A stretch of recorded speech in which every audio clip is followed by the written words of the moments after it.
नमस्कार मित्रांनो, स्वागत आहे तुमचं MAPS क्लेम संदर्भातील नवीन व्हिडिओमध्ये।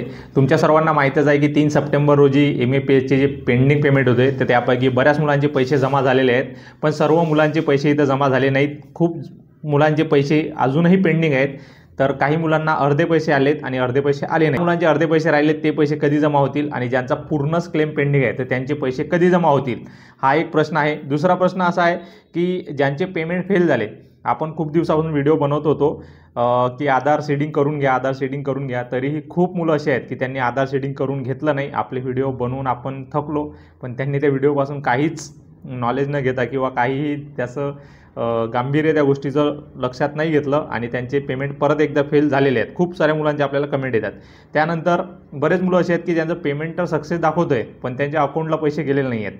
तर अशा मुलांचं काय होणार किंवा त्यांनी आता काय करायला पाहिजे? तसंच बरेच मुलं असे आहेत की ज्यांचे अजूनही क्लेम रिजेक्ट होत आहेत, त्यांचे क्लेम रेक्टिफाय होत आहेत, तर त्या मुलांनी काय करायचं? या सर्वच प्रश्नावर आज या व्हिडिओमध्ये आपण चर्चा करणार आहोत आणि तुमच्या मनात जे काही शंका असतील, या संदर्भात जेवढे काही प्रश्न असतील त्या सर्वांचं उत्तर देण्याचा प्रयत्न आज आपण या व्हिडिओच्या मार्फत तुम्हाला करणार आहोत। तर सर्वात आधी ज्या मुलांचे पैसे 3 सप्टेंबर रोजी जमा झाले नाहीत तर त्यांचं काय होणार किंवा त्यांचे पैसे कधी येणार हा सर्वात जास्त विचारला जाणारा प्रश्न आहे।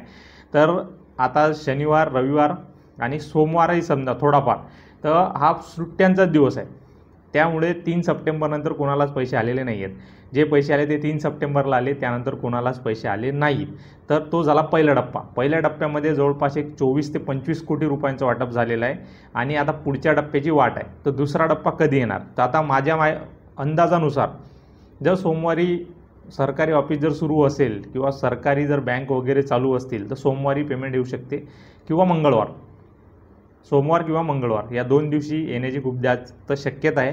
कारण मधात 3-4 दिवस सुट्ट्यांचाच होता आणि जे पहिला टप्पा होता त्याच्यामध्ये वाटप काही जास्त झालेलं नाही आहे। 24-25 कोटी म्हणजे खूप जास्त नाही आहे, तर त्यामुळे दुसरा टप्पा खूप लवकर येण्याची शक्यता आहे। आणि त्या दुसऱ्या टप्प्यामध्ये काय होणार की जे मुलं ज्यांचे जून, जुलै, ऑगस्टपर्यंत जे क्लेम अप्रूव्ह झालेले होते तर त्यांचे पैसे येण्याची खूप शक्यता आहे। तसंच ज्या मुलांचे अर्धे पैसे आलेत किंवा ज्यांचे 2-4 महिन्याचे, 6 महिन्याचे असे पैसे आलेत तर त्या मुलांचे पैसे जमा होण्याची शक्यता खूप जास्त आहे। तर तुम्ही मंगळवारपासून तर पुढे चेक करायला पाहिजे। सतत तुम्ही काय करा, बँककडून मॅसेज येईल याची वाट बघू नका किंवा ईमेल येईल त्याची वाट बघू नका। ते बऱ्याच मुलांना येतो पण काही मुलांना त्याचा मॅसेज किंवा मेल येत नाही, तर तुम्ही तुमचं बँक अकाउंट नियमित चेक करत राहा। प्रश्न की ज्या मुलांचं पेमेंट फेल झालं आहे, ज्यांचा आधार लिंक नाही आहे, आधार सेटिंग नाही आहे, तर त्या मुलांनी काय करायला पाहिजे? सर्वात आधी त्यांनी एक उपाय करा। आपण याच्यावरती खूप सारे व्हिडिओ बनवले, ते व्हिडिओ बघू शकता किंवा तुम्ही NPCI या वेबसाईटवर जायचं आहे किंवा तुम्ही बँकेमध्ये सुद्धा जाऊ शकता। ज्या बँकेत तुमचं अकाउंट आहे त्या बँकेमध्ये जाऊ शकता। तिथं तुमचं KYC करा, तुमचा आधार नंबर तिथं लिंक करून घ्या आणि तुमचं जर आधी कुठल्या बँकेत आधार लिंक असेल तर ते अपडेट करून घ्या किंवा KYC रिन्युअल करून घ्या। किंवा बँकेमध्ये जायचं नसेल तर NPCI या वेबसाईटवर जाऊन तुम्ही मोबाईलमधून तुमचं आधार लिंक करू शकता। ते सर्व तुम्हाला अपडेट करून घ्यायचं आहे। पण आता तुमचं पेमेंट फेल झालं आहे म्हणजे तुम्ही एक गोल्डन चान्स गमावला आहे। म्हणतात एक 4-5 महिन्याचा पिरियड होता, त्यामध्ये आपण खूप सारे व्हिडिओ बनवले की आधार लिंक करून घ्या, आधार लिंक करून घ्या। तो पिरियड तुम्ही गमावला आहे। तर आता तुम्ही आधार लिंक केलं तरी तुम्हाला ताबडतोब पैसे येणार नाहीत, या गोष्टीचं तुम्ही लक्ष ठेवायला पाहिजे। आता तुम्हाला एक तर तुमचं आधार लिंक करून घ्यायचं आहे, त्यानंतर आधार लिंक झाल्यानंतर तुम्हाला RO ऑफिसला जाऊन भेटायचं आहे, त्यांनाही अपडेट द्यायचे आहे।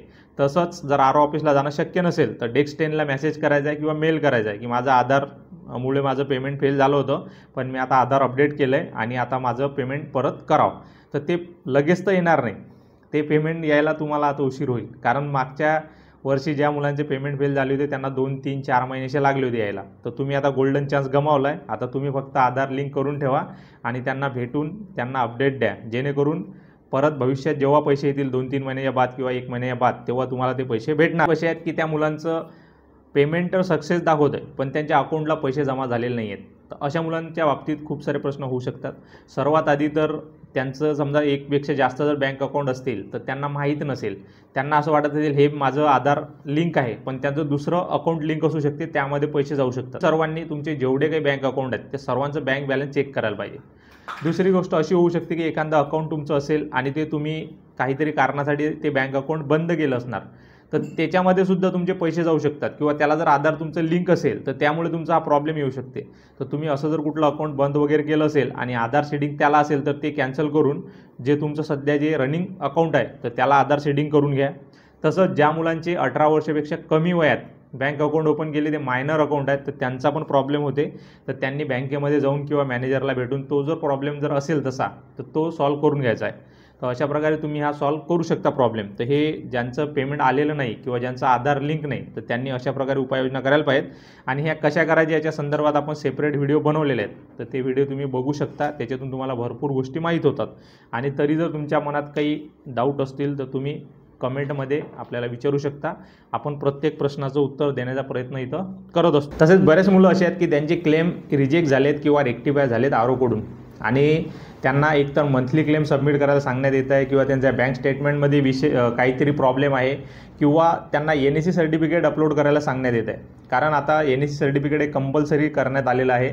प्रत्येक क्लेम सबमिट करताना NSE सर्टिफिकेट असणं आवश्यक आहे. तर तुमच्यापैकी बरेच मुलं असे आहेत की त्यांना क्लेम सबमिट करताना अडचणी येत आहेत किंवा बऱ्याच मुलांचे क्लेम बार रिजेक्ट होत आहेत. त्यांना त्यामध्ये काहीतरी प्रॉब्लेम येत आहे. त्यांचे क्लेम सबमिट होतच नाहीत किंवा सबमिट झालेत ते रिजेक्ट होत आहेत किंवा रेक्टिफाय. ज्यांना अशा प्रकारे प्रॉब्लेम येतात त्यांनी काय करायचं आहे, आपल्या टेलिग्राम ग्रुपला जायचं आहे. टेलिग्राम ग्रुपला मेसेज करायचा आहे आणि जर तुमच्याच्याने क्लेम सबमिट होत नसेल किंवा बार जर तुमच्या चुका होत असतील त्यामुळे तुमचा क्लेम रिजेक्ट होत असेल किंवा रेक्टिफाय होत असेल तर तुमचा क्लेम आम्ही सबमिट करून देऊ.